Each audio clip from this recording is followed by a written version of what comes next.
ETF index mutual funds నేర్చుకుని stock మార్కెట్లో రాణించాలనుకుంటున్నారా? వెంటనే ఈ నెంబర్కి కాల్ చేయండి. నమస్తే రమగారు. నమస్తే జయ. రమగారు, సూసైడ్స్ చేసుకోవటం ఎంత ఎక్కువగా ప్రతిరోజు ఇంకా భయం వేస్తుంది. గంటకి ఆ న్యూసే చూసేస్తామా ఏంటి, ఎటు వెళ్ళిపోతున్నాము ఏంటి అనేసి. పెద్ద పెద్ద మంచి ప్రొఫెషన్స్లో ఉన్న వాళ్ళు, బాగా చదువుకొని సమాజాన్ని చూస్తున్న వాళ్ళు, చిన్న వయసు వాళ్ళు ఎలా తను చాలిస్తున్నారో అర్థం కావట్లేదు రమ్మగారు. ఎంత బాధ అనిపిస్తోందంటే, భర్త ఏదో ఎఫ్ఐఆర్ పెట్టుకున్నాడని దానికి చనిపోతాం ఏంటి సొల్యూషను ఏమిటి? ఇప్పుడు వాడు అలా అనకూడదు కానీ జయ, ఏమిటి ఈ మొగుడు లేకపోతే బతకలేరమ్మా? నాకు అసలు అర్థమే కాదు. వెంటనే మీరు వివాహ సంబంధాలు ఇలా అంటారా, ఏంటేంటో మాట్లాడతారు. మన సమాజం అంటే ఏం సమాజం? మనిషిని మించిన సమాజమా జయ? అస్సలు లేదండి. మనుషులు ఉంటే కదా మా సమాజం. అంతేగా. ఇప్పుడు ఒకళ్ళు ఏదో చేశారు, ఏదో అయ్యారు, దానికి అంత ఇంపార్టెన్స్ ఇవ్వద్దు. నీకు ప్రాబ్లం వచ్చింది, ప్రాణాలు చాలించుకోవద్దమ్మా. కావాలంటే ఆ బంధానికి వీడుకోలు చెప్పండి, ఒక దెబ్బకి అయిపోతుంది. కనీసం వేరే ఆప్షన్స్ ఉన్నాయి, సమాజానికి ఉపయోగపడచ్చు. మీ అమ్మా నాన్న ఉంటారు.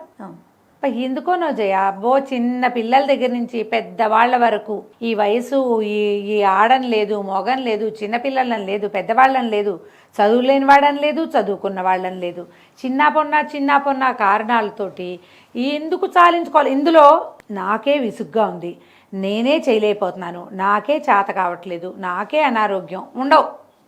వాళ్ళు ఏదో అన్నారు, వాళ్ళు ఏదో ఎవరో ఏదో అన్నారని, చేశారని, చెయ్యలేదని, తమతో కలిసి రావట్లేదని నీకు నువ్వు ఇంపార్టెంట్ ఎప్పుడు అవుతావు అసలు? అంతే కదా. జనరల్గా మనం అన్నిట్లలో సెల్ఫిష్గానే ఉంటాం జయ. ఏమిటో ఇలాంటి ఒక నిక్ ఆఫ్ ద మూమెంట్లోకి, ఆ ప్రత్యేక సందర్భాల్లో నీకయ్యి నువ్వు నిలబడవలసిన సమయంలో ఎవరి కోసమో తను చాలిస్తామంటారు. వాళ్ళకంత వర్త్ ఉందా, అంత విలువేం ఉందా వీళ్ళకి? ఎవరికైనా ఏముంటుందమ్మా? 2 రోజులు ఆగితే అంతా మామూలు అయిపోతుంది.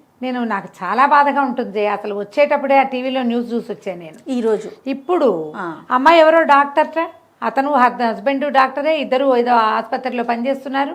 అతనికి ఎవరితోనో స్నేహంట అబ్బాయికి.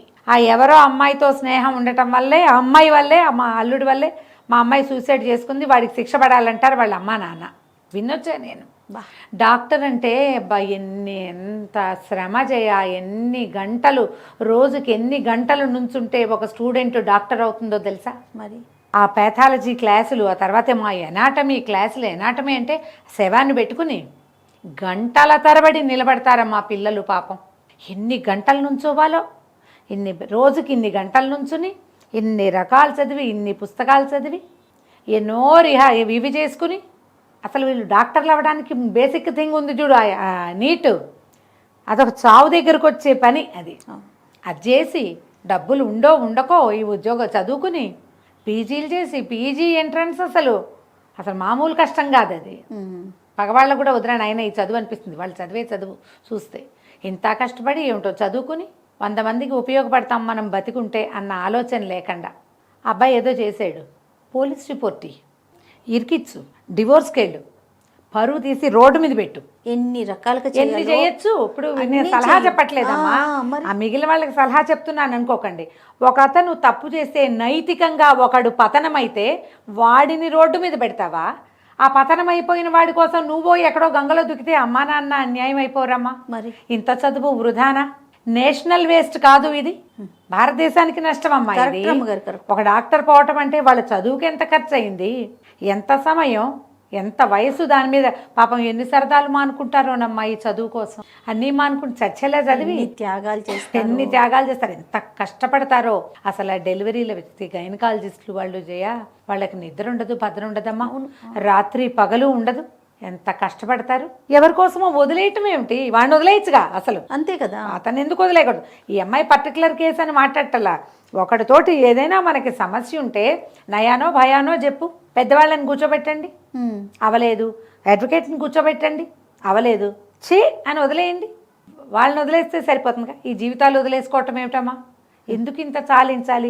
ఈ చదువుకున్న ఆడపిల్లలు కూడా ఇలాంటి మూర్ఖతకి ఎందుకు? ఒక కష్టంగా ఉంటుంది జయ, నేను కాదని అన్ను, భలే నొప్పిగా ఉంటుంది. మనతో పాటు ఉన్నవాడు ఇంకెవరి అట్రాక్షన్లోనో పడ్డాడని, వాళ్ళ ఆకర్షణకి లోనై నన్ను నిర్లక్ష్యం చేశాడంటే మనసు చాలా దెబ్బతింటుంది, అభిజాత్యం దెబ్బతినేస్తుంది, మన అహం మీద దెబ్బ.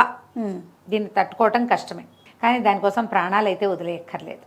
ఇంత పనులకి దిక్కండమ్మా బంగారు తల్లులు. ఏదైనా సమస్య వస్తే, ఇంతకంటే పెద్ద పెద్ద సమస్యలు ఉన్న వాళ్ళు బోళ్ళంతమంది బతికి జీవించి చూపిస్తున్నారు. ఏం కర్మమ్మా, ఇంత చదువుకొని చదువు లేదు, సంధి లేదు, డబ్బులు లేవంటే పోనీ ఏదో చేసాం. అన్నీ ఉన్నాయే, మరి అన్నీ ఉంటున్నాయి.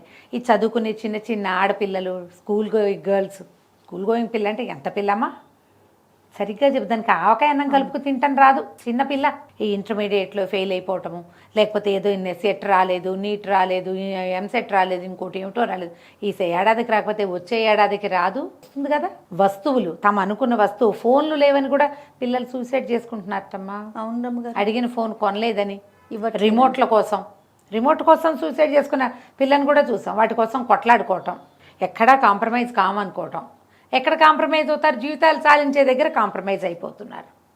నేను అనుకుంటా జయ, ప్రతి స్కూల్లో ప్రతి సంవత్సరం ఒక 5వ క్లాస్ 7వ క్లాస్ నుంచి మొదలుపెట్టి ప్రతి స్కూల్లోనూ, ప్రతి క్లాస్కి, ప్రతి కాలేజ్లోనూ, ప్రతి ప్రొఫెషనల్ కాలేజీలోనూ పిల్లలకి ఈ జీవితాలు సాధించకూడదు అని పాఠాలు చెప్పేది ఒక్క క్లాస్ అయినా ఉండాలి నెలలో. జీవితం యొక్క విలువ, అదే జీవితపు విలువని తెలియజేసేలాగా నీకు నువ్వు ప్రాముఖ్యత ఇచ్చుకో.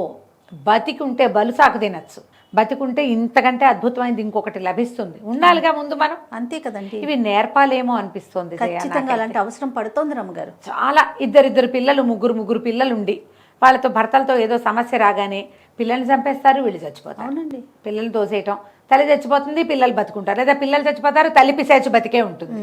రాక్షస పుటక, ఏం పుటకో దాని పుటక, బతుకుంటారు. ఎంత హింస, ఎంత నరకమమ్మా. జీవితాంతం నరకమే కదా. మళ్ళీ ట్రై చేసి వెళ్ళిపోతావా పోని. అవును రమ్మగారు. ఏం చేస్తారు? ఎందుకు ఇంత పనులు చేస్తారు? బతికి చూపిద్దామని ఎందుకు అనుకోవట్లేదమ్మా? ఇన్ని రకాలు నేర్చుకుంటున్నారు ఆడపిల్లలు, ఎంతంత చదువులు చదువుతున్నారు. అసలు మన నాడు చదువు ఉందా, ఈ పరుగు ఉందా, ఈ పోటీ ఉందా? అసలు ఇన్ని ఉద్యోగాలు ఉన్నాయా జయ? అసలు ఎక్కడ రమ్మగారు? ఏమీ లేదు. అసలు ఎన్ని అవకాశాలు ఉన్నాయమ్మా ఆడపిల్లలకి. అవును.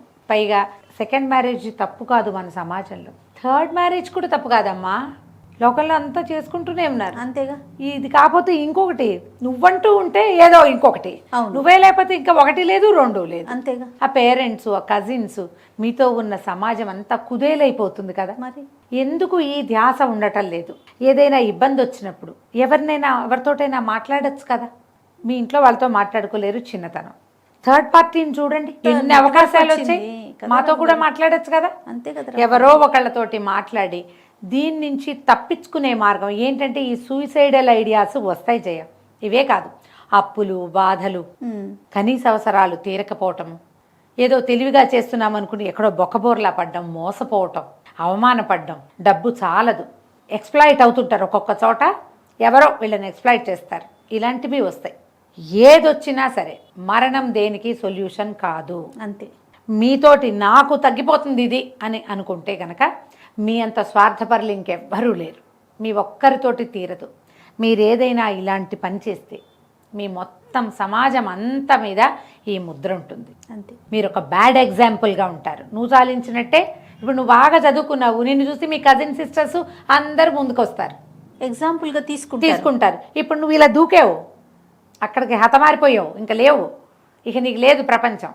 నీతో పాటు వీళ్ళందరి ఆశని పాడు చేయలేదు. సరిగ్గా ఆలోచించండి.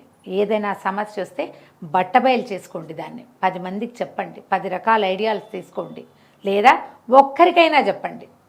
వాళ్ళు మిమ్మల్ని సరిగ్గా గైడ్ చేస్తారు. కొద్ది రోజులు గ్యాప్ తీసుకోండి, ఎక్కడికైనా వెళ్ళండి. ఈ రొటీను దైనందిన జీవితం విసుగ్గా ఉండి ఇందులో నుంచి బయటపడలేమనిపిస్తే దారి మార్చుకుంటే సరిపోతుంది. అంతే. ఆ అవకాశం ఎందుకు తీసుకోరు? ఈ అవకాశమే తీసుకుంటారు ఎందుకు? ఇందులో మళ్ళీ మగవాళ్ళ దౌష్ట్యాలు, మగవాళ్ళవేవో అలవాట్లు, వాళ్ళ పద్ధతులు, మధ్యలో వాళ్ళ తల్లులు, వాళ్ళ చెల్లెళ్ళు కూడా చేరుతుంటారు. ఉద్యోగాలు, జీతాలు సరిగా లేవకపోవటాలు, తాగుబోత్తనాలు, ఎన్నో ఉంటాయి. ఏమున్నా జీవితాన్ని మించింది ఏదీ కాదు. మన జీవితమే ఇంపార్టెంట్.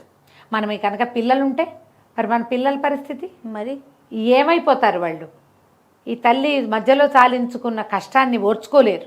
పైగా ఏదైనా ఒకటి జరిగితే జయ డైరెక్ట్గా దీనివల్లే ఇది అని తెలియదు. ఇప్పుడు మనకు జ్వరం వచ్చింది, పారాసిటమాల్ వేసుకున్నాం, గంటలో ఒళ్ళకి చెమటలు పెట్టినాయి, నీకు క్లియర్గా తెలుసు పారాసిటమాల్ వల్ల నీకు జ్వరం తగ్గింది కదా.